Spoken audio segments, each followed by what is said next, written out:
여러분, 오늘 밤 야식으로 치킨 어떠세요? 바삭한 껍질을 한 입 베어 물면 터져나오는 육즙. 상상만 해도 침이 고이는데요. 그런데 혹시 그거 아시나요? 우리가 사랑하는 이 치킨이 사실은 눈물 없이는 들을 수 없는 슬픈 역사를 가지고 있다는 사실을요. 심지어 치킨은 한때 악마의 음식이라고 불리기도 했답니다. 도대체 무슨 사연일까요? 오늘은 인류 최애 간식, 치킨에 숨겨진 이야기를 탈탈 털어보겠습니다. 시간을 거슬러 올라가 보죠. 사실 인류가 닭을 튀겨 먹기 시작한 건 꽤 오래전 일입니다. 중세 유럽에서도 닭을 기름에 조리했지만 지금처럼 푹 잠기게 튀기는 방식은 아니었어요. 진짜 딥프라잉 디프 프라이잉의 시작은 스코틀랜드 사람들이었다고 해요. 하지만 이때까지만 해도 닭튀김은 소금 간만 살짝 한 아주 심심한 맛이었죠. 이 닭튀김이 어떻게 지금의 마성의 맛을 갖게 되었을까요? 그 배경에는 미국 남부의 슬픈 역사가 있습니다. 18세기 미국, 아프리카에서 강제로 끌려온 흑인 노예들은 주인들이 먹지 않고 버리는 닭의 부위를 주워다가 요리해야 했습니다. 날개, 목, 발 같은 부위들이었죠. 고된 노동을 견디려면 높은 칼로리가 필요했기에 그들은 이 자투리 고기를 기름통에 퐁당 빠뜨려 튀겨냈습니다. 그리고 여기에 고향 서아프리카에서 가져온 강렬한 향신료들을 듬뿍 뿌렸죠. 네, 이게 바로 현대 프라이드 치킨의 원형, 서던 프라이드 치킨의 탄생입니다. 백인 농장주들은 처음에 이 음식을 보고 지옥의 기름통에서 튀겨낸 야만적인 음식이라며 손가락질했습니다. 하지만 냄새는 거짓말을 하지 않죠. 어느 날 한 농장주가 호기심에 이 튀김을 맛보고는 완전히 반해버립니다. 결국 노예들의 생존 식량이었던 치킨은 백인들의 식탁까지 점령하게 됩니다. 그 이후 남북전쟁이 끝나고 노예 해방이 이루어졌지만 흑인들의 삶은 여전히 고달팠습니다. 그들이 생계를 위해 기차역에서 팔던 유일한 음식이 바로 이 튀김 닭이었죠. 덥고 습한 남부 날씨에서도 튀긴 닭은 잘 상하지 않았거든요. 이렇게 치킨은 흑인들의 소울푸드이자 생존 수단이 되었습니다. 자, 여기서 우리가 아는 그 할아버지가 등장합니다. 네, 흰 양복에 지팡이를 짚은 KFC의 할랜드 샌더스 대령입니다. 사실 그는 군인 출신은 아니에요. 켄터키 주지사가 명예 대령 칭호를 준 건데 그만큼 그의 치킨이 대단했다는 뜻이겠죠. 1930년대 샌더스는 주유소 한켠에서 닭 요리를 팔았습니다. 맛은 기가 막혔는데 문제가 있었어요. 닭을 튀기는데 시간이 너무 오래 걸린다는 거였죠. 손님들은 기다리다 지쳐 떠나기 일쑤였습니다. 그때 샌더스의 눈에 들어온 신문물, 바로 압력밥솥이었습니다. 잠깐, 밥 말고 닭을 여기다 튀기면 어떨까? 유레카! 조리시간은 확 줄고 닭고기는 훨씬 부드러워졌습니다.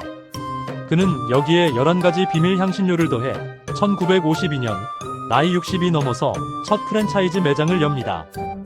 이게 바로 전 세계를 제패한 KFC의 시작이었죠.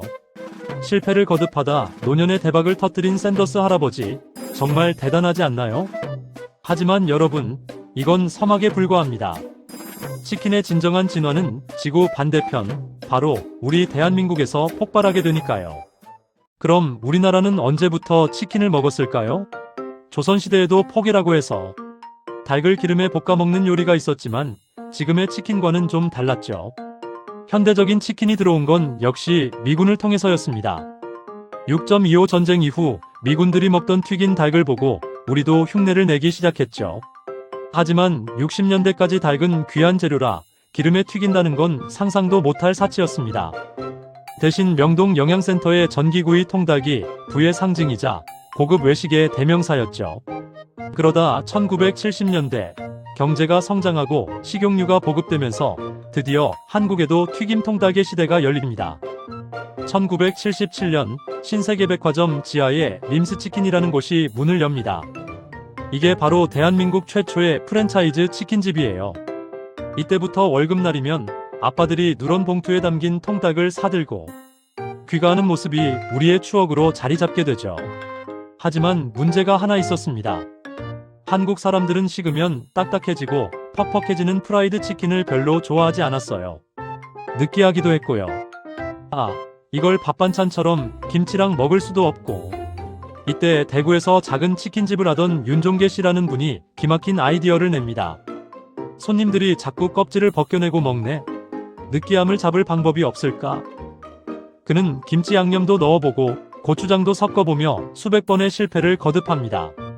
그러다 우연히 동네 할머니가 물엿을 좀 넣어봐라고 툭 던진 한마디. 그렇게 탄생했습니다. 매콤 달콤, 윤기가 좌르르 흐르는 빨간 맛. 바로 양념치킨입니다.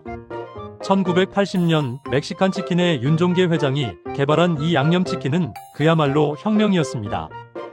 느끼함은 잡고 식어도 맛있는 기적의 음식이었죠. 여기서 한국인 특유의 천재성이 또 한 번 발휘됩니다. 프라이드도 먹고 싶고 양념도 먹고 싶은데 어쩌지? 이 세기의 난제를 해결하기 위해 등장한 것이 바로 반반 치킨입니다. 짜장면과 짬뽕을 고민하던 민족답게 우리는 치킨마저도 반반으로 나누어 평화를 찾았죠. 게다가 느끼함을 잡기 위해 서양의 피클 대신 깍둑썰기한 물을 절여 치킨무라는 한국만의 사이드 메뉴까지 만들어냈습니다. 아삭한 치킨무 하나면 치킨이 무한대로 들어가는 마법, 다들 아시죠? 그런데 놀라운 사실이 하나 있습니다. 양념치킨을 만든 윤종계 회장은 이 엄청난 소스에 특허를 내지 않았어요. 직원이 몰래 특허를 냈다가 걸렸는데도 처벌을 원치 않는다며 오히려 특허 출원을 막았다고 해요. 덕분에 누구나 양념치킨을 만들어 팔 수 있게 되었고 페리카나, 처갓집 같은 브랜드들이 우후죽순 생겨나며 대한민국은 진정한 치킨 공화국으로 거듭날 수 있었습니다.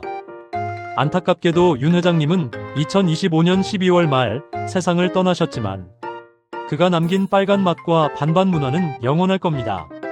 이후 1997년 IMF 외환위기는 역설적으로 치킨 시장을 폭발시켰습니다. 직장을 잃은 가장들이 너도 나도 비교적 창업이 쉬운 치킨집을 차렸기 때문이죠. 골목마다 치킨집이 생기니 경쟁은 치열해졌고 살아남기 위해 간장치킨, 파닭, 허니콤보, 뿌링클 같은 기상천외한 메뉴들이 쏟아져 나왔습니다.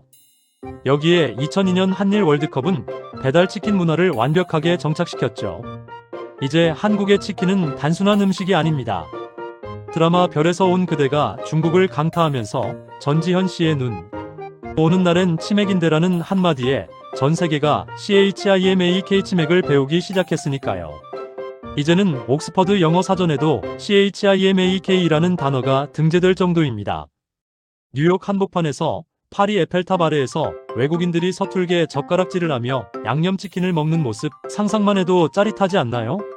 흑인 노예들의 생존식에서 시작해 미국의 프랜차이즈 시스템을 거쳐 한국인의 손끝에서 완성된 치킨. 오늘 밤 여러분이 시킬 치킨 한 마리에는 이렇게 거대하고 매콤한 인류의 역사가 담겨 있습니다.